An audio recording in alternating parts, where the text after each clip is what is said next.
First வைக்க கூட வேற டைட்டில் மாத்திட்டாங்க. இன்னும் நான் என்ன பண்ணேன்னா, அந்த இந்த காமெடி இருக்கும் பாத்தீங்களா, அஜித் வந்து இந்த கண்ணாடி இப்படி மாத்துவாரு, ஆட்டோ இப்ப ஸ்டார்ட் பண்ணு போகும் அப்படின்னா போகாது ஜீவான்ற மாதிரி.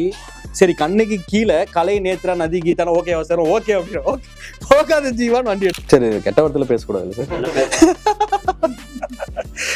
அதுவே உங்களுக்கு பதில்னு நினைக்கிறேன். அது பார்த்து ஏன்னா கலை ஒண்ணு மட்டும் தாங்க மக்களை காப்பாற்றுற கடைசி பாகுபலி கை மாதிரி. அது புரியுதுங்களா? இதை உடைக்க ட்ரை பண்ணிக்கிட்டே இருக்காங்க காலங்காலமா.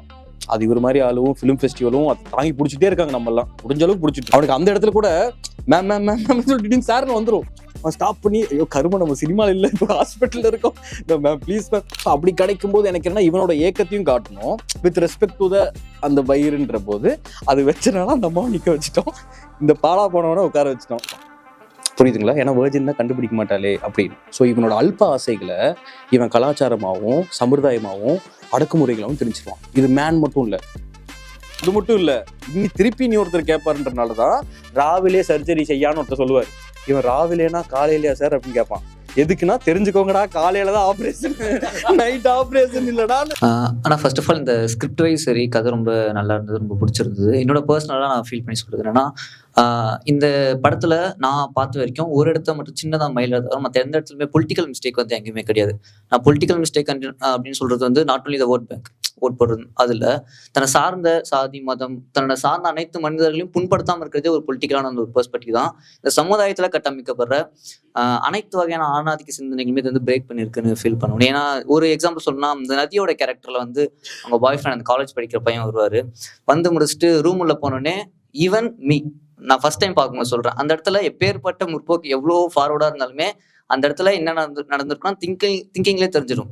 ஸோ ஒரு பொண்ணு வந்து சிகரெட் வச்சு அப்படிதான் இருப்பாங்க, பப்பு போனா அப்படிதான் இருப்பாங்க அப்படின்ற ஒரு ஜட்ஜ்மெண்டல் தாட்டை வந்து நீங்க அந்த இடத்துல பிரேக் பண்ணிருக்கீங்க. நெக்ஸ்ட் சீன்ல அதுக்கு முன்னாடி வரைக்குமே நான் வரைக்குமே அப்படிதான் நினைச்சிட்டு இருந்தேன், ஓகே இப்படிதான் அப்படின்ட்டு. ஸோ அதுக்கப்புறம் வந்து பிரேக் பண்ணிருக்கீங்க. ஓவராலாவே இந்த படம் வந்து பார்க்கும்போது எல்லா இடத்துல நேத்ரா அவங்க கேரக்டரும் சரி, நதியோட கேரக்டராக இருந்தாலும் சரி, அண்ட் தென் கீதா அவங்க கலை, எந்த இடத்துலயுமே அந்த ஆணாதிக்க சிந்தனை வந்து பிரேக் தான் பண்ணியிருக்கீங்க தவிர ஒரு சின்ன இடத்துல கூட அதை வந்து திணிக்கல. அந்த இடத்த வந்து எப்படி ஹேண்டில் பண்ணீங்க? ஏன்னா இந்த அளவுக்கு ஒரு சீன்ஸ் எல்லாமே கொடுக்கும்போது கமர்ஷியல் கண்டிப்பா இன்க்ளூட் ஆகாம முடியாது. ஸோ இந்த மாதிரி மிஸ்டேக்ஸ் இல்லாம எப்படி அதை வந்து இது பண்ணீங்க?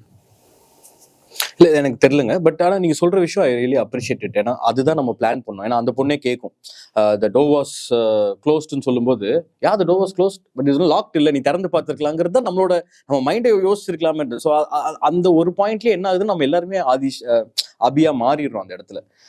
ஸோ அதுதான் நம்ம அங்கே காட்டி. இன்னொன்று எனக்கு அதுதாங்க, இந்த I believe in paradox of லைஃப்ங்க. இப்போ இந்த படம் பார்த்தீங்களா எல்லாருமே, இதில் அந்த ஃபர்ஸ்ட் ஒரு பையன் வரான்ல, ஏங்க நீங்கள் எப்படி வேணா இருங்கல, அவனை மட்டும் கல்யாணம் பண்ணிருந்தா படம் 10 நிமிஷத்துல முடிஞ்சில்ல. எனக்கு இந்த பேரடாக்ஸ் ஆஃப் லைஃப், ஏன்னா நான் லைஃப்ல நம்புறதே அந்த பேரடாக்ஸ் தான். இப்ப நம்ம எல்லாம் பெரிய ஆளானும் நினைப்போம். நீங்க பெரிய ஆள் ஆகி நீங்க மேல வந்துட்டீங்கன்னா இங்கே இருந்திருக்கலாமே அப்படின்னு தோணும். இது வந்து ஒரு circle of life. Jim Carrey சொல்வார், I want every guy to come to the top so that he'll understand there is nothing in the top அப்படின்ற மாதிரி சொல்லுவார். ஸோ அதனால நான் என்ன நம்புறேன், இந்த பேரடாக்ஸ்ன்ற ஃபிலாசபி நான் ரொம்ப நம்புவேன். நீங்க ஃபர்ஸ்ட் சீன்லேயே காக்கா மூட்டைக்கு வந்து பீஸாவை கொடுத்து பாருங்க, அவன் அங்கேயே தூக்கி போட்டு ஆய சுட்டு தோசை நல்லா இருக்குன்னு போயிடுவான். ஸோ எனக்கு இந்த ஆஸ்பெக்ட்ஸ் வந்து எனக்கு ரொம்ப பிடிக்கும். ஸோ அதுதான் நம்ம we have try to like இந்த சொன்ன ஹியூமனோட டுவாலிட்டி, இந்த பேரடாக்ஸ் ஆஃப் லைஃப், இதெல்லாமே தான் நம்ம அந்தந்த சீன்ல வைக்க ட்ரை பண்ணிட்டு இருக்கோம். மேபி அடுத்த ஃபிலிம்ஸ்மே அது வேற வடிவில் இருக்க வாய்ப்பு இருக்கு. இப்போ இவங்க கேட்ட எல்லா கேள்விக்கும் அதுதான் பதில். சொன்னாங்களே ஒருத்தவங்க வந்து சேலையை கிழிச்சு கொடுக்குற அம்மா நான் விதவை வரமாட்டேன்னு ஏன் சொல்லுதுன்னா அதான் டுவாலிட்டி. அது மாதிரியா. ஸோ நெக்ஸ்ட் அந்த 2 பேரோட கான்வர்சேஷன்ல, அதாவது அந்த லிவிங் டுகெதர் இருக்கிற அந்த 2 பேர் கான்வர்சேஷன் பிளாக் ஸ்கிரீன் வந்தது கொஞ்ச நேரம். ஸோ அது ஒன்று. அண்ட் தென் அவங்க வந்து புடுபுடுக்கான சித்தரிஸ்டியா அப்படின்ற ஒரு இது இருந்தது. ஸோ அதுக்கு என்ன எக்ஸ்பிரஷன்ஸ்? அந்த வார்த்தை எதனால இல்ல, அந்த வார்த்தை இவங்க ப்ரெடிக்ட் பண்றாங்கல்ல, நீ இப்படி இருப்ப அப்படி இருப்பேன்னு சொல்றதுனால ஒருவேளை நீ என்ன ஜோசியக்காரனான்ற மாதிரி கேட்கறாங்க. பிளாக் ஸ்கிரீன்ன்றது அவங்க பிளைண்ட் ஃபோல்ல இருக்கிறதுனால அவங்க மூடுக்குள்ள போறதுக்கு. ஏன்னா ஹைப்பர் லிங்க்ல தான் படமே ஆரம்பிக்கணும். பிளஸ் இன்னொன்னு ஒரு படம் வந்து எப்பவுமே எஸ்டாப்ளிஷ்மெண்ட்ல ஆரம்பிக்கும். இந்த படம் மட்டும் இன்சைட்டிங் இன்சிடென்ட்ல ஆரம்பிக்குது. ஒரு படம் வராரு, ஒருத்தர் காஃபி குடிக்கிறான், ஒருத்தர் வரான் பாக்குறான், ஒரு பொண்ணை பாக்குறான், லவ்ன்றது 20th மினிட்ல தான் இருக்கும். இந்த படத்துல பாருங்க எல்லாமே உங்களுக்கு கான்ஃபிளிக்டே ஆரம்பிக்கும்.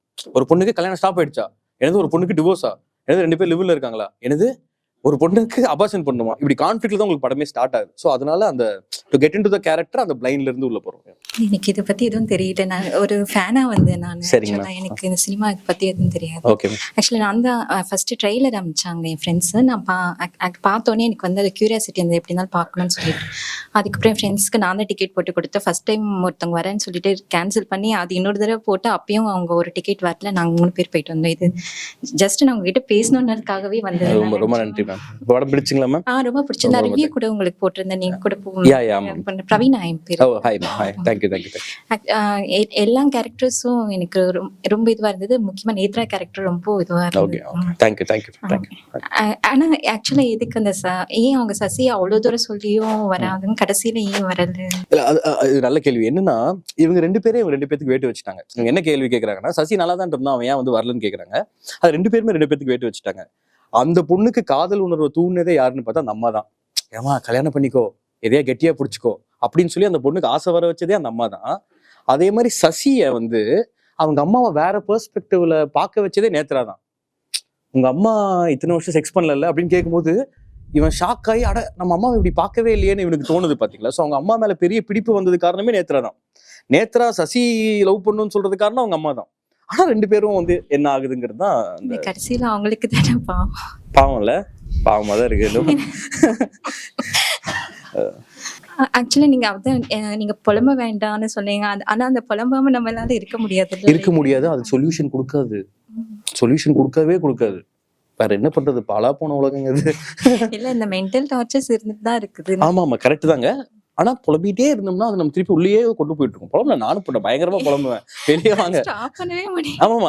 ஆனா என்னன்னா எந்திரிச்சிருங்க. அதை தவிர வேற யாரும் நம்ம காப்பாற்ற மாட்டாங்க. எந்திரிச்சிருங்க, பாத்துக்கலாம். அதுதான் ரொம்ப எனக்கு இது கனெக்டட்னா நான் பார்க்கணும்ட்டு கண்டிப்பா வரணும்னு. ரொம்ப நன்றி. நான் மட்டும் வந்து தேங்க்யூ.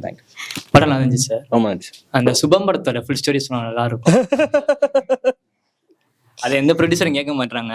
சார் தெரியல, யோசிச்சு சொல்லுங்க. இல்ல தெரியல சார். ஆனா என்னன்னா அது ஆக்சுவலா அதுதான் யோசிச்சது. என்னன்னா லைக் இது ஆக்சுவலா நான் ஒரு கதையாவே வச்சிருந்தேன். ஒரு கல்யாணத்துக்கு அப்புறம் லைஃப் எப்படி இருக்கு. ஏன்னா எல்லா படத்துலயும் கல்யாணத்தோட முடிச்சிடுறாங்கல்ல. கல்யாணத்துக்கு அப்புறம் தான் உண்மையான பிரச்சனையே இருக்காது. எவனுமே காட்ட மாட்டேங்கிறான். ஸோ அது காட்டினா எப்படி இருக்குன்றது ஒரு ஆசை தான். நீங்க யாரோ படம் எடுத்து எனக்கு சொல்லுங்க எப்படி இருக்குன்னு. கண்டிப்பா சார். இந்த சென்சார் போர்டு மாறதுக்காச்சும் சான்ஸ் இருக்கா சார்? ஏன்னா அது நிறைய சென்சார் பண்ணி சொன்னா அது மாறதுக்காச்சும் சான்ஸ் இருக்கா சார்? நம்ம ஒரு ரூட் எல்லாம் எடுக்கணும்னு நினைக்கிறோம், ஆனா முடியாதுன்றாங்க. அதான் சரி, கெட்ட வார்த்தையில பேசக்கூடாது இல்லை சார். அதுவே உங்களுக்கு பதில்னு நினைக்கிறேன். அது பாத்துக்கலாங்க. Okay sir. நீங்க நினைச்சது எடுத்தீங்களா சார்? அவன் கண்டிப்பா. அதுவே விட்டுட்டேன். ஆமா, ஃபுல்லா நினைச்சதுதான். இல்ல தப்பு இருந்தா அது நான் தான் காட்டணும். ஆனா சென்சார் தான் கொஞ்சம் கட்டுப்பாயிடுச்சுங்க. இவங்க யோசிச்சு பாருங்க, கண்ணகின்னு டைட்டில் வைக்க கூடாதான். Okay sir. சரியா? அதுக்கப்புறம் நான் கேட்டேன், இல்ல உங்ககிட்ட தான் சொல்றேன். அதுக்கப்புறம் கேட்டேன், ஏன் சார்னு கேட்டேன். இல்ல நீங்க கண்ணகி வந்து அது வைக்க கூடாதுங்க அப்படின்னாங்க. ஆமா, ஃபர்ஸ்ட் வைக்க கூடாது, வேற டைட்டில் மாத்திட்டாங்க. உடனே நான் என்ன பண்ணேன்னா, அந்த இந்த காமெடி இருக்கும் பாத்தீங்களா, அஜித் வந்து இந்த கண்ணாடி இப்படி மாத்துவாரு. ஆட்டோ இப்ப ஸ்டார்ட் பண்ணு போகும் அப்படின்னா போகாது ஜீவான்ற மாதிரி. சரி, கண்ணகி கீழே கலை, நேத்ரா, நதி, கீதானா ஓகே அவசரம் ஓகே அப்படின்னா ஓகே, போகாது ஜீவான்னு வண்டி எடுத்துட்டேன். அவ்வளவுதான், ஒத்துக்கிட்டாங்க. ஆமா. அப்புறம் அந்த பிரா போட்டு ஒருத்தவங்க வருவாங்க தெரியுங்களா, அந்த சீன் ஓகேன்ட்டாங்க. அந்த ஒரு அம்மா பிரா போட்டுட்டு வாம்பாங்கல்ல, அது கட்டு. சீரியஸாங்க? ஏன் சார்னு கேட்டேன். சென்சார் அப்படின்னா அப்படிதாங்க. அது நம்ம பாத்துக்கலாம். அதான் இவ்வளவு ஃபைட்டுக்கு இது ஓகே தான், சில் தான். இது மாறாதுங்க, இதெல்லாம் மாறவே மாறாது. ஏன்னா கலை ஒண்ணு மட்டும் தாங்க மக்களை காப்பாத்துற கடைசி பாகுபலி கை மாதிரி. அது புரியுதுங்களா? இதை உடைக்க ட்ரை பண்ணிக்கிட்டே இருக்காங்க காலங்காலமா. அது இவர் மாதிரி ஆளுவும் ஃபிலிம் ஃபெஸ்டிவலும் அதை தாங்கி பிடிச்சிட்டே இருக்காங்க. நம்ம எல்லாம் முடிஞ்ச அளவுக்கு பிடிச்சிட்டு இருக்கோம். இதை உடைக்க ட்ரை பண்ணிட்டே இருப்பாங்க, நம்ம விடக்கூடாது. மற்ற எல்லாரும் விட்டாங்க. கலை மட்டும்தான் கடைசியா ஒரு அஸ்திவாரமா, ஒரு ஆணி வேறு. So we have to hold it. உங்களோட அந்த ஸ்ட்ராங்கான வாய்ஸ் வந்து நான் ரீசெண்டாக பார்க்கறதுல கொஞ்சம் தெரியுது, நல்லாவும் இருக்குது. ஓகே, அந்த தாட் எப்போதுமே வச்சுட்டே இருங்க. ஏன்னா நான் ரீசெண்டாக பார்த்ததுல நல்ல ஸ்ட்ராங்கான ஒரு உங்கள்கிட்ட அந்த தாட் ஒன்று இருக்குது. அதுதான் எனக்கு நான் பார்க்கும் போதெல்லாம் அது யோசிச்சே இருந்தது. அப்புறமேல இவர் கேட்ட கொஸ்டின்லயே, நீங்க அந்த ரூம்ல நீங்க அந்த பெங்களூர் அந்த இதுல நீங்க இருந்திருந்தீங்க, அங்க என்ன யோசிச்சிருப்பீங்க? அந்த அவங்க டோர் லாக் பண்ணிட்டாங்கன்னு ஒரு இது பண்ணாங்கல்ல, அந்த இடத்துல நீங்க இருந்திருந்தீங்கன்னா உங்களோட தாட் எப்படி இருந்து? நானும் சத்தியமா அப்படிதான் யோசிச்சிருப்பேன். ஆமா, நம்மளும். ஆனா ஏன்னா அவரோட இது எல்லாமே வந்து கொஞ்சம் வேற, அந்த பொண்ணோட சிங்கா தான் இருக்கும், எல்லாத்துலயுமே சிங்கா தான் இருக்கும். ஆனா அந்த இடத்துல மட்டும் அவரோட இது ஆமா, கொஞ்சம் ஆனா நான் அந்த இடத்துல இருந்தா ஜோக்கு சொன்னேன். ஆனா நான் கண்டிப்பா அட்லீஸ்ட் கதையாச்சும் தட்டியாச்சும் பார்த்திருப்பேன், ஏதாச்சும் பண்ணியிருப்பேன். ஆனா ஜட்ஜ் பண்ணியிருக்க மாட்டேன்னு தோணுது. கண்டிப்பா பண்ணியிருக்க மாட்டேன். ஆமா, யாரையுமே அதை ஜட்ஜ் பண்றதுங்கிறது அதை சொல்றல, அறிவில்லாதவர்கள் தான் ஜட்ஜ்மெண்ட் பண்ணுவாங்க. ஏன்னா அது உங்களுக்கு ஈஸி. ஒரு விஷயத்தை கேட்டு தெரிஞ்சுக்கும் போது உங்களுக்கு அறிவு தேவைப்படும். இவன் கிரேவான்னு பாக்குறதுக்கு உங்களுக்கு அறிவு தேவைப்படும். பிளாக் அண்ட் ஒயிட்டுக்கு அறிவு தேவைப்படாதுன்னு சொன்ன மாதிரி இட் கம்ஸ் ஃப்ரம் ஜட்ஜ்மெண்ட். படம் ரொம்பவே பிடிச்சிருந்துச்சு Thanks, sir. எனக்கு. லைக் தியேட்டர்லயே பார்த்தேன் ஒரு தடவை. கால் பண்ணி உங்களை ஹக் பண்ணணும்னு சொன்ன நேரில் பார்த்தா ஓ, நீங்க தான். லைக் சூப்பராக இருந்துச்சு. எனக்கு ஒரு சீன் தான், அந்த அபார்ஷன் பண்றதுக்கு நீங்க கூட்டு போவீங்க ஹாஸ்பிட்டலுக்கு. அந்த இடத்துல வந்துட்டு பண்ண முடியாதுன்னு சொல்லிடுவாங்க. மேரேஜ் சர்டிஃபிகேட் இருக்கு மேம் அப்படின்னு சொல்லுவான். நான் தியேட்டர்ல பார்த்துட்டு என்ன லூசு பையன் என்னடா பேசிட்டு இருக்கேன்ற மாதிரி நான் அதை ஒரு மாதிரி சிரிச்சுக்கிட்டு இருந்தேன், ஏன் இப்படி இருக்கான் அப்படின்னு சொல்லிட்டு. கிளைமேக்ஸ்ல எனக்கு அழுக வந்துச்சு அந்த சீனை நினைச்சு. இவனையா நம்ம திட்டோம் அப்படின்னு சொல்ல மாதிரி ஒரு கில்ட் ஆகி எனக்கு ஒரு மாதிரி அழுக வந்துச்சு. அந்த அந்த சீனை எப்படி நீங்க யாரா இருந்தது? இல்ல, சூப்பருங்க. ஆக்சுவலா அந்த சீன் எனக்கு ரொம்ப பிடிக்கும். ஏன்னா அதுல வந்து ma'am ma'am ma'am ma'am ma'am ma'am ma'am ma'am அப்படின்னு சொல்லிட்டு சார் சார் சார் சார் அப்படிமா. அது நல்லா யோசிச்சு பாருங்க. சார் சார் சார் சார் சார்னு அசிஸ்டன்ட் டைரக்டர் மட்டும்தான் சொல்லுவோம். அவன் லைஃப்ல பாவங்க, அவன் வந்து சார் சார் சார் சொல்லியே பாதி வாழ்க்கை போயிடுச்சு அவனுக்கு. அவனுக்கு அந்த இடத்துல கூட மேம் மேம் மேம் மேம் சொல்லிட்டு சார்னு வந்துடும். அவன் ஸ்டாப் பண்ணி, ஐயோ கரும, நம்ம சினிமால இல்லை, இப்போ ஹாஸ்பிட்டல்ல இருக்கோம், மேம் ப்ளீஸ் மேம். ஏன்னா அவனுக்கு, உங்களுக்கு புரியுதுங்களா, ஏன்னா அவனுக்கு அந்த டைம், ஏன்னா ஃபர்ஸ்ட் வந்து அவன் வந்து உனக்கு என்ன அபார்ஷன் தானே பண்ணும் அந்த மூட்ல தான் இருக்கான். போக போக தான் அவனுக்குள்ளேயும் ஒரு க்ளோஸ்னஸ் வருது, இவளுக்கும் ஒரு க்ளோஸ்னஸ் வருது, அந்த ஜேர்னில தான் வருது. ஸோ அந்த மூமெண்ட்ல இதை விட்டு அவனுக்கு ஒரு வழி இல்லைன்னு ஒன்று இருக்குல்ல. அது ஒரு திருநங்கை வந்து அவங்க வந்து காசு கொடுத்து ஃபர்ஸ்ட் டைம் காசு கொடுத்து தான் அவனுக்கு ஒரு வழி சொல்றாங்களோ தவிர, அது வரைக்கும் அவனுக்கு இதை விட்டா, ஏன்னா சினிமாவும் நான் அப்புறம் வர சார்னு சொல்லிட்டு வந்துட்டான். இதுவும் வந்து அவன் ஃப்ரெண்டு வந்து மேரேஜ் சர்டிஃபிகேட் கொடுத்து, அவன் சார் மேரேஜ் சர்டிஃபிகேட், மேரேஜ் அவனுக்கு தெரியாது இல்லை, எப்படியாவது இதை நடத்திடணுன்ற ஒரு ஒரு ஆசை தானே அவனுக்கு இருக்கிற, அவனோட ஃப்ரஸ்ட்ரேஷன். அது வரைக்கும் பார்த்தீங்கன்னா அவனுக்கு அந்த கேரே இருக்காது, அந்த அபார்ஷன் மேல கேரே இருக்காது. அவன் ஃபர்ஸ்ட் ஒரு மெடிக்கல் ஷாப் பையன் கிட்ட போவான்ல, அப்போ அப்படியே நின்றுப்பான். எத்தனை மாசம் சொல்லலாம், அப்படி இப்படி போயிடுவான். டே நீ தாண்டா சொல்லணும்னு தான். ஏன்னா ஏன்னா இவன் காரணம் இல்லை, இவனுக்கு தெரியாது. பட் போக போக போக போக தான் இவன் வந்து அந்த திருநங்கை கிட்ட பொண்ணுக்கு எதுவும் ஆயிராது இல்லக்கா அப்படின்னு கேட்பான். இவன் அந்த மூடுக்கு வரக்கே டேக்ஸ் டிரான்ஸ்ஃபர்மேஷன் அண்ட் ஜேர்னி. ஆனா நான் அந்த சீனுக்கு வந்து நான் வேற மாதிரி நினைச்சேன். இவர் கேட்ட கொஸ்டின் நான் எப்படி நினைச்சேன்னா, நீங்க ப்ரொடியூசர்ட்டையும் அந்த ஸ்கிரிப்ட் சொல்லும் போது எப்படி ஒரு ஃபீல் பண்ணுவீங்களோ, உங்களே மீறி அந்த ஃபீல் அங்க வந்த மாதிரி. ஆமாம், அதுதான். அது இல்ல, அது மட்டும் இல்ல, அசிஸ்டன்ட் டைரக்டர் பாவங்க, அவன் பாவம். புரியுதுங்களா? உங்க வாழ்க்கை ஃபுல்லா எல்லா எலிஜிபிலிட்டியும் இருந்துட்டு, எல்லா அறிவும் இருந்துட்டு, உண்மையா இருக்கணுன்ற திமிரோட சுத்துறவன். உங்களுக்கு புரியுதுங்களா? அவன் ரொம்ப பாவம். ஸோ அதை தான் நம்ம ரிஃப்ளெக்ட் பண்ண ட்ரை பண்ணியிருக்கோம். லைக் இன்னொன்று, நான் தியேட்டரில் முடிச்சுட்டு வெளியே வரும்போது நான் எந்த மூவிக்கும் பப்ளிக் ரிவ்யூலாம் கொடுக்கவே மாட்டேன். எல்லா சேனல்லையும் என்கிட்ட போய் பேசினேன். பேசுகிறவங்களாம் கேட்குறான், நீங்கள் படத்தில் ஒர்க் பண்ணியிருக்கீங்களா அப்படின்னு சொல்லிட்டு. இல்லைங்க நான் ஒர்க் பண்ணல அப்படின்னு சொல்லிட்டு ஸ்ட்ராங்காக நின்றேன்.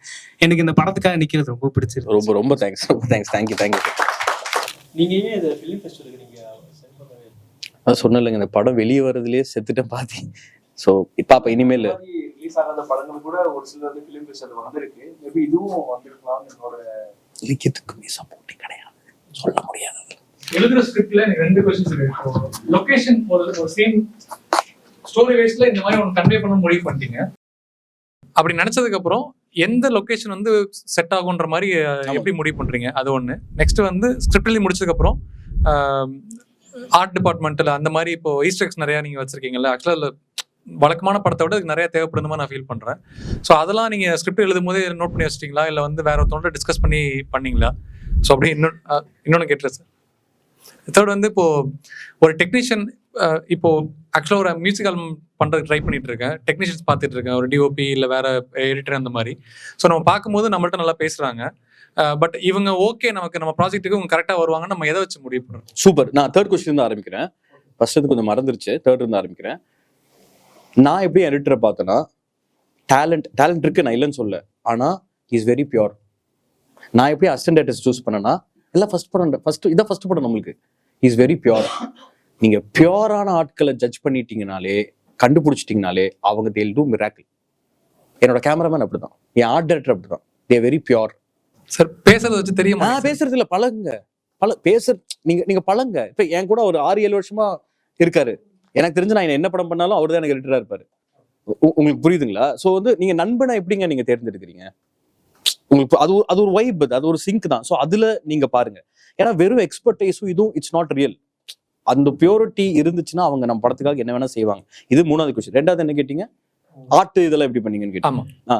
இல்ல அதுதாங்க, அது வந்து திருப்பி சொல்றேங்க, நீங்க ரொம்ப பியூரா அந்த கதையை நோக்கி பண்ணுங்க, எல்லாமே அமைஞ்சிடும். ஏன்னா இதுல பாத்தீங்கன்னா நீங்க இமேஜின் பண்ணி பாருங்க, எனக்கு இந்த கோயில் கொடுத்துட்டாங்க, இந்த கோயில்ல மட்டும் தனியா அப்படி ஒரு படிக்கட்டு இல்லைன்னா நான் எங்க வச்சிருப்பேன்? ஆக்சுவலா ஸ்கிரிப்ட்ல வந்து கலை ரூம்குள்ள இருக்காது, ஆனா எனக்குனே பாருங்க அமைஞ்சு ஒரு ட்ராக்கு, அந்த பாத்ரூமுக்கு பக்கத்துல கலை உட்கார்றதுக்கு ஒன்று கிடைக்குது பாருங்க. ஸோ அது உங்களுக்குன்னு ஒன்று அமையுங்க. அதாவது just be true, everything will happen. Yeah, just be obsessive டேஞ்சர்பாங்க. Just be obsessive. அது மட்டும் தான் நம்மளை வாழ்றதுக்கு தீனி போடும், இல்லைன்னா சூசைடல் தாட்ஸ் தான் வரும். யா சார், ஃபர்ஸ்ட் கேட்டது வந்து லொகேஷன் பத்தி கேட்டேன் சார். ஒரு ஸ்டோரியை கன்வே பண்ணும்போது லொகேஷன் எப்படி முடிவு பண்றீங்க? இல்ல, வெரி இம்பார்ட்டன்ட்ங்க. இந்த ரெக்டாங்குலர் ஃப்ரேம்குள்ள இருக்கிற கொசு கூட ரொம்ப இம்பார்ட்டன்ட். நீங்க பாத்தீங்கன்னா ஒரு பட்டர்ஃப்ளை பறக்கும், ஒரு புறா பறக்கும், கரெக்டா கலை வந்து அந்த அப்பா செத்துட்டாங்கன்னு விழுகும்போது பட்டர்ஃப்ளை அங்கிருந்து படப்படன்னு பறக்கும். ஏதோ மயில்சாமி இறந்துட்டாரு, அந்த சோல் பறக்கிற மாதிரியான ஒரு விஷயம்லாம் இருக்கும். இது வந்து நீங்க அந்த இடத்துக்கு போகும்போது அந்த பார்வையில பார்க்கும்போது நீங்க அங்க இருந்து சூஸ் பண்ற ஒரு ஆஸ்பெக்ட் தான். இப்போ ஃபார் எக்ஸாம்பிள் இந்த காலில் ஸ்டெப்ஸ்ல வச்சு நடக்கிறாங்க, அந்த ஷார்ட்டே இல்லை, பட் கொஞ்சம் மழை வந்துட்டு இருந்துச்சு, எல்லாம் ரெஸ்ட் எடுத்துட்டு இருந்தாங்க. நான் சும்மா போய் அப்படி பார்த்துட்டே இருந்தேன். அப்ப டக்குனு உங்களுக்கே தோணும், அந்த முதல் கால் வச்சா நல்லா இருக்குமே, அது அப்படியே மேல வந்து அந்த மலை மேல வந்து அப்படி வந்து அந்த 2 பேர் கையை இறுக்கி பிடிச்சி 2 பேர் லுக் விட்டுட்டு நடந்தா நல்லா இருக்குமே உங்க மைண்ட்லயே அது வந்து தோணும். நான் முந்தின நாள் நைட்லாம் தூங்கவே இல்லை. நான் பைத்தியக்கார மாதிரி பால்கனியில நின்றுட்டு அந்த அம்மா இப்படி பண்ணுவாங்கல்ல, அது பண்ணி பார்த்துட்டே இருந்தேன். ஏன்னா எனக்கு அது அப்பதான் கிடைச்சிச்சு. அது அவ்வளோ ஒரு ஒப்சஷன் இல்லை, இரு நான் பாத்துக்கிறேன்றது வந்து ஒரு பெரிய ஒரு இது இல்லை. அதை நான் பண்ணி பார்த்துட்டே இருந்தேன். எது வரைக்கும் பண்ணி பார்த்துருந்தேன்னா 5:30 மணிக்கு ஒரு பையன் வந்து எழுப்பி காஃபின்னு கொடுப்பான். அவன் பார்த்துட்டு இப்படியே பின்னாடி போறாங்க, என்னை பார்த்து பயந்துட்டு இவனுக்கு எதாவது பேய் பிடிச்சிருச்சுன்னு. புரியுதுங்களா? ஸோ அந்த அளவுக்கு இருந்தனால தான் எனக்கு அந்த சீன் அது பண்ண முடிஞ்சிச்சு. பட்ஜெட் எப்படி 4 இயர்ஸ்க்கு முன்னாடி எடுத்து முடிச்சு, அது எப்படி 4 இயர்ஸ் முன்னாடி எடுக்கல, 4 இயர்ஸா எடுத்துட்டு இருக்கோம். 4 இயர்ஸ் எடுத்து. ஓகே சார், இந்த டைட்டில் சென்சார் இந்த மாதிரி இஷ்யூலாம் வந்துச்சுல, இது தியேட்டர்கள் ரிலீஸ் இல்லாமல் நீங்கள் டைரக்ட் ஓடிடி ரிலீஸ் டைரக்டாக ஓடிடியில் ரிலீஸ் பண்ணாலும் இதே மாதிரி ப்ராப்ளம்ஸ்லாம் வருமா? ப்ராப்ளம்ஸ் இல்லை சார், ஆனால் தியேட்டர் அரசியல் கூட தாங்கிடலாம், ஓடிடி அரசியல் அதுக்கு மேலே. இந்த 2 பேர் வயநாடுக்காக அபார்ட் பண்ண போவாங்க இல்லையா, அப்போ 2 பேர் டீ குடிக்க நின்றுட்டு இருப்பாங்க.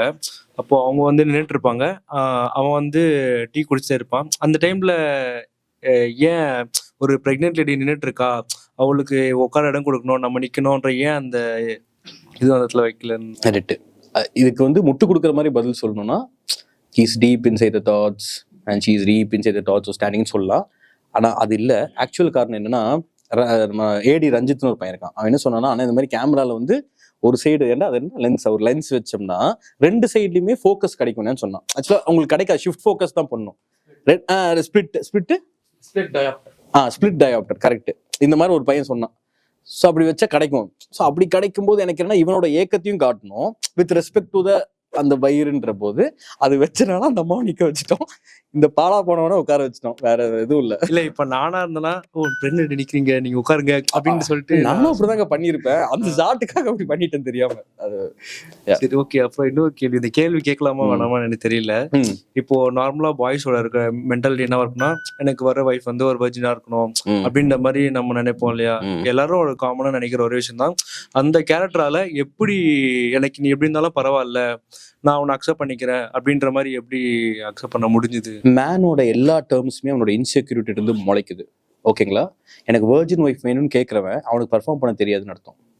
புரியுதுங்களா? ஏன்னா வெர்ஜின் தான் கண்டுபிடிக்க மாட்டாளே அப்படின்னு. ஸோ இவனோட அல்ப ஆசைகளை இவன் கலாச்சாரமாகவும் சம்பிரதாயமாகவும் அடக்குமுறைகளாகவும் தெரிஞ்சிருவான். இது மேன் மட்டும் இல்லை, பிளாக்ஸ் அடக்குமுறை ஆக்குனது பார்த்தீங்கன்னா இதான் காரணம். அவனோட பிசிக்கல் அபிலிட்டி இவனுக்கு கிடையாது. இங்க வந்து தாழ்த்தப்பட்ட மக்கள் இருக்காங்கன்னா அவனோட இன்டெலிஜென்ஸும் அவனோட உழைக்கிற ஆஸ்பெக்டும் உனக்கு கிடையாது. ஸோ எவன் கிட்ட ஹை ஸ்கில் இருக்கோ, எவன் கிட்ட ஸ்கில் இல்லையோ, இந்த சொசைட்டி என்ன பண்ணணும்னா அது ரூல்ஸா போடும், சம்பிரதாயமா போடும். இந்த பதில் நீங்க எதிர்பார்க்கல. நான் பர்ஃபார்மன்ஸ் தான் வர்ஜினை எதிர்பார்ப்பான். அம்மையெல்லாம் வைங்க, நல்லா இருக்கும். யா அதுக்கு நான் தப்பு சொல்ல வரல. அவன் ஃபர்ஸ்ட் பார்த்த பொண்ணு இல்லை, நான் சொல்றது அவன் யோசிச்சு பாருங்க. அவன் வந்து திடீர்னு ரோட்ல ஒரு பொண்ணை பார்த்தான், அந்த பொண்ணை கொண்டு வந்து நீ எப்படி வேணா உன்னை கல்யாணம் பண்ணிக்கிறேன்னு சொல்லலை. முதல் முறையா ஒரு பொண்ணை பாக்குறான், அவர் நீ கல்யாணம் பண்ணி போறான். நைட் அந்த பொண்ணு மெசேஜ் பண்ணுது, நீங்க தான் நான் பாக்குறேன், ஃபர்ஸ்ட் பையன் அனுப்புது, நீங்க தான் நான் பாக்குற கடைசி பொண்ணுன்னு போறான். அவன் 10 வருஷம் கழிச்சு அந்த பொண்ணை பார்க்கும்போது யாரா இருந்தாலும் ஒரு ஹெல்ப் பண்ணுன்ற ஒரு விஷயம் இருக்குல்ல, அந்த ஹெல்ப் என்னவா டெவலப் ஆகுதுன்ற போது அவனுக்கு என்ன ஏன் அழுகுறான்னா, ஆனா இந்த வார்த்தை சொல்றதுக்கு எனக்கு ஏன்டா இவ்வளவு வருஷம் ஆச்சுன்றது தான். ஃபர்ஸ்ட் அந்த பொண்ணுக்கு டக்குன்னு சொல்லிட்டேனே, இந்த வார்த்தை சொல்றதுக்கு எனக்கு இவ்வளவு நாள் ஆச்சுன்றது தான் அவனோட ஏக்கம். ஓகே. ஸோ அதனாலதான் லாஸ்ட்ல உட்காந்து அழுது. ஆமா ஆமா, குழந்தைலாம் இருக்கு, உயிரோட தான் இருக்கு. அது உங்களுக்கு புரிஞ்சா? புரிஞ்சுல அந்த அதுல குழந்தை உயிரோட தான் இருக்கு. அந்த குழந்தை வாய்ஸ் தான் அது. ஆமா அது ஆக்சுவலி ஒரு ஃபீமேல். ஆமா பொண்ணு தான் பிறந்துச்சு. ஆமா ஆமா கரெக்ட். அது கொஞ்சம் ஆக்சுவலி டவுட் தான். ஏன்னா நாய் வந்து ஒரு தூக்கிட்டு போச்சு. அது பல சிசுகள் இருக்குங்க, அதுல இருந்து ஒரு பாக்கெட்டை வந்து தூக்கிட்டு போய் அது காட்டியிருக்காது. ஆமா அது மிஸ்கம்யூனிகேஷன் ஆகுறது ஆகிறதுக்கு வாய்ப்பு இருக்கு. நம்ம ஒண்ணும் பண்ண முடியாது. வாய்ஸ் ஓவர் ஒன்று கொடுத்துருக்கோங்க. இன்னொன்னு இந்த மாதிரி நீங்க கேள்வி கேட்பீங்கன்னா, இவன் அழுக வரும்போது சிங்கிள் ஷாட்ல வைக்கணும் தான் ஆசைப்பட்டோம். இல்ல இப்படி ஒருத்தர் ப்ளூ சட்டை போட்டு கேட்பாருன்றனாலயே க்ளோஸ் அப் வச்சு ஹார்ட் பீட் சவுண்ட் கொடுத்துருக்கோம். டுப் டுப் டுப் டுப் டுப் டுப். அப்போ உயிரோட தான் இருக்கு. பிளஸ் அது மட்டும் இல்ல, திருப்பி நீ ஒருத்தர் கேட்பாருன்றனாலதான் ராவிலே சர்ஜரி செய்யான்னு ஒருத்தர் சொல்லுவாரு. இவன் ராவிலேனா காலையிலயா சார் அப்படின்னு கேட்பான். எதுக்குன்னா தெரிஞ்சுக்கோங்கடா, காலையில தான் ஆப்ரேஷன், நைட் ஆப்ரேஷன் இல்லடான்னு அதுக்காக அது கேட்டோம். ஆனா அப்படி நான் கம்யூனிகேட்டிவா இருந்துச்சுன்னா அதுக்கு நான் தான் தவறு. நான் இன்னும் கொஞ்சம் நல்லா டைரக்ட் பண்ணிருக்கணும், பண்ணிடுறேன். இல்ல அப்படி ஆகுது எனக்கு தோணுது. ஏன்னா பார்க்கும்போதே ஃபர்ஸ்ட் டைம் பார்க்கும்போது தெரிஞ்சிருச்சு. அது பார்க்கும்போது பர்ஃபெக்டா தான் இருந்தது. கண்ணகி படத்தோட எண்டிங் என்ன தெரியுமா அப்படின்னு 10 வீடியோ இருக்கு. 10 பேரும் தப்பு தப்பா சொல்லியிருக்காங்க. இல்ல பார்க்கும்போதே இல்ல ஒருத்தர் என்ன தெரியுமா சொல்லியிருக்கான், அந்த குழந்தை செத்துருச்சான், நான் அந்த பொண்ணை கல்யாணம் பண்ணி இன்னொரு குழந்தை பிறந்துதான் அது அங்கிருந்து பேசுதான் அப்படிங்கிறான் ஒருத்தன். அது மாதிரி ஒருத்தவங்க ஒன்று சொல்றாங்க. அது நல்லா இருக்கு, பார்ப்போம். Hi brother. ஆக்சுவலாக அவங்க யூடியூப் வீடியோஸ் பார்த்துருக்கேன், ஸ்டூபிட் கவர்மெண்ட். அது ரொம்ப பிடிக்கும், எனக்கு நல்லா இருந்துச்சு. அதுக்கப்புறம் லைக் நீங்கள் லைவ் சவுண்ட் தான் பண்ணுறேன்னு சொல்லுவாங்க. அடுத்த படமும் அப்படிதான் லைக் பண்ணலான்னு பிளானா? லைக் அது ரொம்ப நல்லா இருக்கு. எல்லா படமே லைவ் சவுண்ட் தான் பண்ணணும்னு பிளான். பட் அந்த இன்ஜினியர் வந்து என்ன உதைப்பாரு. ஏன்னா அவருக்கு சில விஷயம் தேவை. இப்ப நான் இருந்துட்டு நம்ம அப்படி போறோம் அங்க போறோம் ஒரு இந்த ஆஸ்பெக்ட் வைக்கிறோம் அப்படின்ற போது அவர் இல்லடா லைவ் சவுண்ட் வைக்க முடியாதுன்ற போது நம்ம எதுவும் பண்ண முடியாது. இதுக்கு வந்து அவர் வந்து இல்ல இதெல்லாம் பண்ண முடியும், இந்த கோழி பண்ணையில கோழி சவுண்டை தாண்டி அது கேட்கும், இந்த கோழி பண்ண ஷார்ட்ல வரும், அந்த மாதிரி அவர் சொன்னா நம்ம எல்லாமே பண்ணிட்டோம். அடுத்த கதைக்கு லைவ் சவுண்ட் கண்டிப்பா லைவ் சவுண்ட் தான் பண்ணுவோம். எனக்கு லைவ் சவுண்ட் தான் இன்ட்ரெஸ்ட். ஆமா கண்டிப்பா எல்லா கதைக்கும் செட் ஆகும்னு நினைக்கிறீங்களா? எல்லாங்க பெர்ஃபார்ம் பண்ணக்கூடிய எல்லா கதைக்குமே லைவ் சவுண்ட் செட் ஆகுங்க. நான் உண்மையை சொல்றேன். இப்படி பேசுறேன்ல, எனக்கு ஒரு வாய்ஸ் மாடுலேஷன் இருக்குல்ல, இது டப்பிங்ல வரும்னு நினைக்கிறீங்க? கண்டிப்பா வராதுங்க. ஓகே. அதுக்கப்புறம் இப்போ ஃபர்ஸ்ட் படம் முடிச்சிட்டீங்க. ஸோ இப்போ உங்க மனநிலை எப்படி இருக்கு? அடுத்த படம் பண்றதுக்கு முன்னாடி மீன் செகண்ட் படம் பண்றதுக்கும் இந்த கேப் எப்படி இருக்கு? நல்லா தூங்கிட்டு நியூட்ரல் கீர் போடணும் அது ஃபர்ஸ்ட். அதுக்கப்புறம் அடுத்த படம் இதை விட கேவலமா இருக்க போகுது. நான் சொல்ல சண்டை, இதை விட பெரிய சண்டை போட போறோம், எல்லாரும் கிறுக்கனா இருக்க போறானுங்க, இவங்க எல்லாம் தாண்டி வர போறோம் அப்படின்னு சொல்லி வலது கால் எடுத்து சண்டை செய்ய வேண்டியதுதான். இதுதான் மனநிலை, வேற எதுவுமே கிடையாது. இதுதான் எல்லாருமே கேட்டாங்க. நீங்க எப்படி வேணாலும் படம் எடுத்துருக்கலாம், ஆனா ஏன் இந்த இதுலதான் போகணும் அப்படின்னு உங்களுக்கு அந்த இது இருந்தது? வேற எப்படி காமெடியாக எடுத்துக்கலாம், வேற எந்த ஜானர் வேணா நீங்க எடுத்துக்கலாம், யோசிச்சு என்ன தாட் வேணா கொண்டு வந்திருக்கலாம். ஆனா என்னோட தாட் வந்து இவ்வளவு ஸ்ட்ராங்கா தான் நான் சொல்ல போறேன் அப்படின்னு வந்து ஃபர்ஸ்ட் படத்திலே அந்த தாட் எப்படி இருக்கும்? அது ஒருத்தவங்களோட பர்சனாலிட்டின்னு நினைக்கிறேன். எனக்கு அதுக்கு பதில் தெரியல. ஒருத்தரோட பர்சனாலிட்டின்னு நினைக்கிறேன். ஹாய் சார், நான் வந்து லிரிசிஸ்ட், பாடலாசிரியர். ஸோ இந்த பாடல் நீங்க எப்படி நீங்க பாக்குறீங்க, எந்த பர்பஸ்ல பாக்குறீங்க? கார்த்திக் நேதா அவர் எழுதியிருக்காரு. ஸோ அவரு எப்படி நீங்க உங்களுக்கு அந்த கான்வர்சேஷன் எப்படி? அவர் ஒரு ஸ்பிரிச்சுவல் ஞானிங்க அவர். ஆக்சுவலா நீங்க யோசிச்சு பாருங்க, எவனோ இப்படி யோசிப்பானா? ஒரு அசிஸ்டன்ட் டைரக்டர் ஒரு கீதா அபார்ட் பண்ண போறாங்க, பாட்டு எப்படி எழுதலாம்? அசிஸ்டன்ட் டைரக்டர் பாடுற மாதிரி கண்ணே கலங்காதன்னு பாடலாம், இல்லையோ வந்து ஏன்டா அபார்ட் பண்ண கூட்டு போறேன்னு பாடலாம். கரு பாடுதான், என்ன நீ வந்து அவார்ட் பண்ண போறேன்னு தெரியுது, நான் சாக போறேன்னு தெரியுது, ஒரு முறை ஆராரியர் அவரை சொல்ல, அவர் ஞானி. தெலுங்கு படம் கேர் ஆஃப் கஞ்சரம் அது பார்த்துருக்கீங்க? அது கண்டிப்பா பார்த்துருக்கேன். நான் இன்னொரு விஷயம் சொல்லிடுறேன். தட் இஸ் அ ஃபார்மேட், ஒரு பாஷா படத்துல இருக்கிற ஃபார்மேட் மாதிரி. இது வந்து அதுக்கு முன்னாடி ஒரு படம் ஆவுன்னு ஒரு படம் வந்துச்சு, அது பார்த்துருக்கீங்களா? அதுல 7 பேர் இருப்பாங்க, அது எல்லாமே காஜல் அகர்வால்னு சொல்லுவாங்க. அதுக்கு முன்னாடி ஹெப்டான ஒரு படம் வந்திருக்கு, அது பார்த்துருக்கீங்களா? அதுல 9 பேர் இருப்பாங்க, அந்த 9 ஒரே ஆளுன்னு சொல்லுவாங்க. ஸோ இட்ஸ் அ ஃபார்மேட், இது ஜேர்னி, அவ்வளவுதான். இல்ல எனக்கு 2 படத்துல புரிஞ்சது ஒன்னே ஒண்ணுதான், இந்த சமூகம் அவங்களுக்கு என்ன பண்ணுது, அந்த இருக்கிற சூழ்நிலை. அது லவ், இது லைஃப். ஸோ அந்த மாதிரி நம்ம எடுத்துக்கிறோம். அது 4 ஸ்டேஜஸ் ஆஃப் லவ், இது லைஃப். அந்த புதுப்பேட்டை கம்பேரிசன் சொன்னீங்க, அது முன்னாடியே யோசிச்சு வச்சு தான் இந்த ஸ்பார்க்ல இப்ப ஸ்பாட்டா? இது முன்னாடி யோசிச்சு வச்சது கிடையாது. Okay okay. இல்ல கம்பேரிசன் அந்த புதுப்பேட்டை இல்ல, இது வந்து படம் முடிச்சு நம்ம பண்ணும்போது நமக்கு தெரியும்ல இந்த அந்த மாதிரி. Super super. உண்மைதானே நான் சொன்ன கம்பேரிசன் கரெக்ட். அவன் நான் தான் சொல்லும் போது அவன் கிட்ட கேளு, அவன் பாவம் அவன். ஏன்னா அவன் ரொம்ப நல்ல பையனா இருந்து புரியல, ஸ்கூல் போகணும்னு அந்த அப்படி வந்த பையன் அவன் என்னவா மாறுறான்றது நமக்கு அழுக வருது இல்ல? அதுதான் அது எவ்வளவு பெரிய அட்வைஸ் அவனுக்கு.